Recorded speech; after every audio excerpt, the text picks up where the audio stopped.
for Cosby coming to the stage, y'all. Give it up, give it up.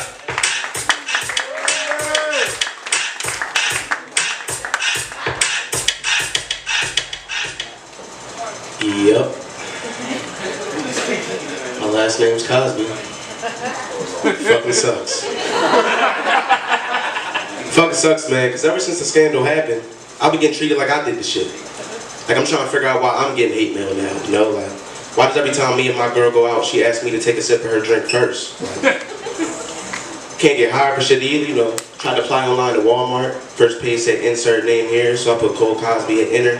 Took me to another page that said, thank you for expressing your interest in Walmart. A little bit about myself. I'm a 4-year engineering student at Temple University. I hate engineering now. Fucking hate engineering.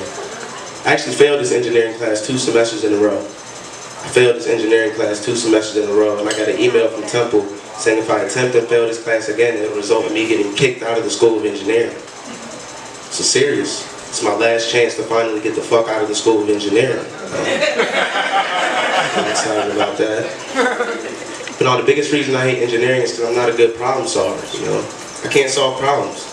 Just the other day in class, my teacher asked me a question. She said, Cole, what would you do about the Flint, Michigan water crisis? Several black people are dying every day from contaminated water. What would you do? And I said, I don't know. But that day stuck with me, you know? And ever since that day, I made it my mission as an engineer. When I graduate, when I get hired, I'm going to make sure that I never go to Flint, Michigan ever. You know? That's not my problem, man.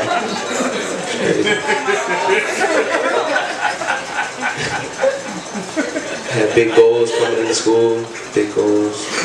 One of my biggest goals coming into this school year was to get somebody pregnant. You know?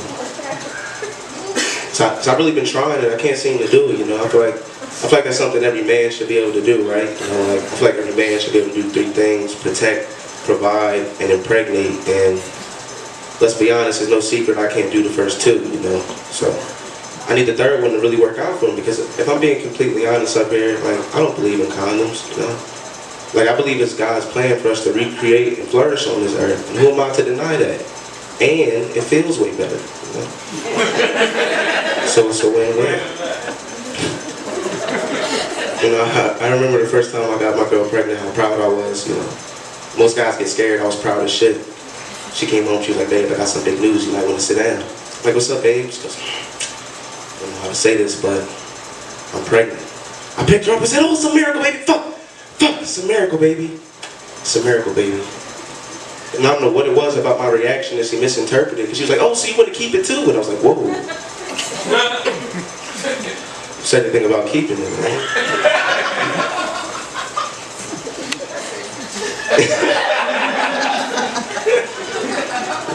Started smoking weed in college. It's going well. It was really going well until my dad found out. Ever since my dad found out, he blamed everything bad on me smoking weed. Anything wrong, it's because I smoke weed, right? But I'm still trying to figure out what me smoking weed has to do with him losing his job, like. I feel like that has more to do with him, right? I don't have that much luck with women in college, you know. Tried talking to a white girl once. Didn't really work out. It wasn't my fault though, you know. She said she was a virgin and she didn't want her first time to be with a black guy, you know. She said, my mom told me about black guys. So that made me curious. I asked her, I said, what'd she tell you about us? She said, come on, you know.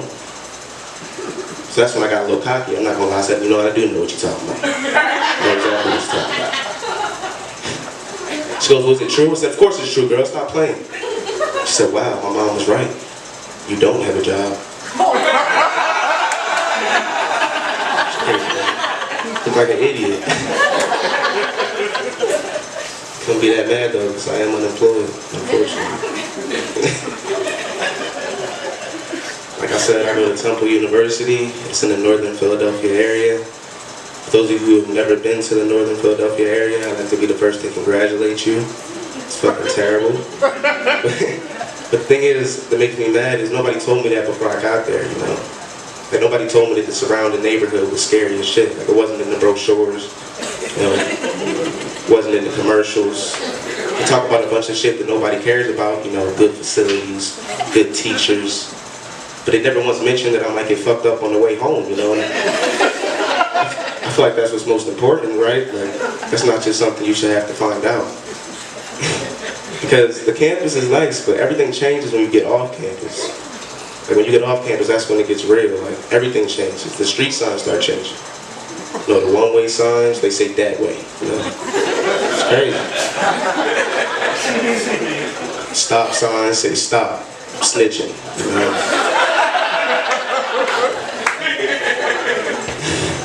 The family crossing sign had the dad X'd out. Like, shit's crazy, man. It's scary out there. Even the people you swore you knew change when you get off campus. Even the people you swore you knew change when you get off campus. Like just the other day, I was off campus at Crown Pride. It was late night. Just got me a 2-piece. And I went outside and this guy ran up on me at gunpoint. He was like, "Run that shit, nigga." And I was like, "Oh my God. Professor Johnson, what are you doing?" It's crazy.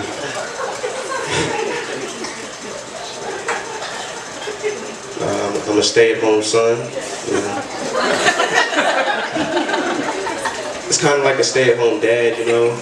But instead of taking care of the kids or the house, I play video games. It's a full-time job, actually. But I hate being broke, though. You know, it's embarrassing every time I try and go to the gas station. You know, I walk up to the cashier, it's like 8 people behind me. For some reason, the cashier always has a problem hearing me. Every single time, I'm like, "Yo, let me get $2 on pump 7. He goes, "Huh? Let me get $2 on pump 7. You said $2 on pump 7? Fuck, never mind, man. Now I gotta get my gas at a different time because the block is too hot and shit. Man, it's crazy. I get 2 good morning texts every day. One from my girl and one from my bank letting me know I have less than $100 in my account. I feel like they're rubbing it in at this point. Like, why do they feel the need to tell me this every day?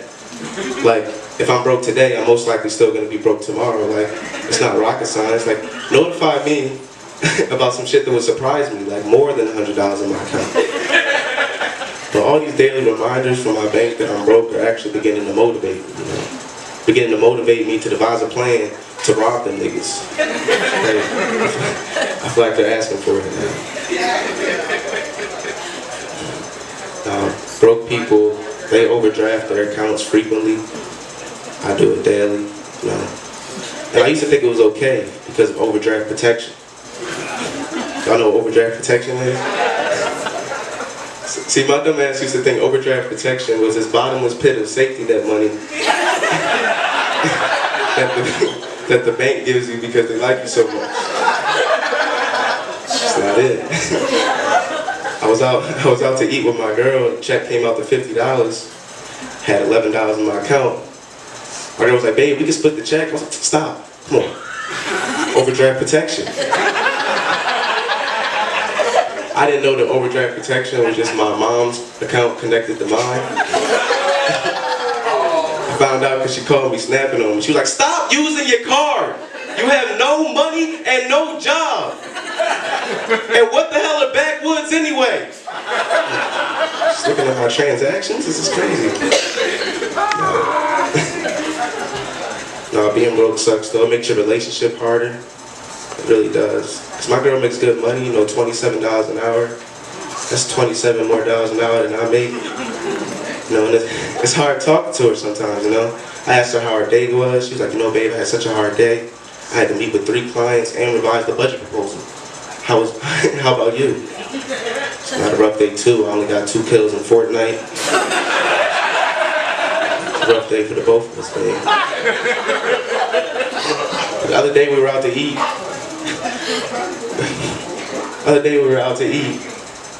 And this one really made me mad. She was like, "Babe, you know, I can cover dinner if you can get the tip." I was like, "What the fuck?" I was like, "I'm a man. Like, how's she gonna try and play me like that, man? I'm a man first. I paid for the tip and our sodas, you know? Like, I'm not gonna try and play me like that." It's crazy. It's emasculating. No, being broke means you're home all the time, you know. Move back home. And it sucks even more because my dad works from home. But he actually told me something today that put a smile on my face. He was like, "You know what, son, I never noticed this before, but ever since he moved back home, you're looking more and more like a bum-ass nigga each day." Yeah. Got the light on that? That's my time, man. I'm on there, Cosby.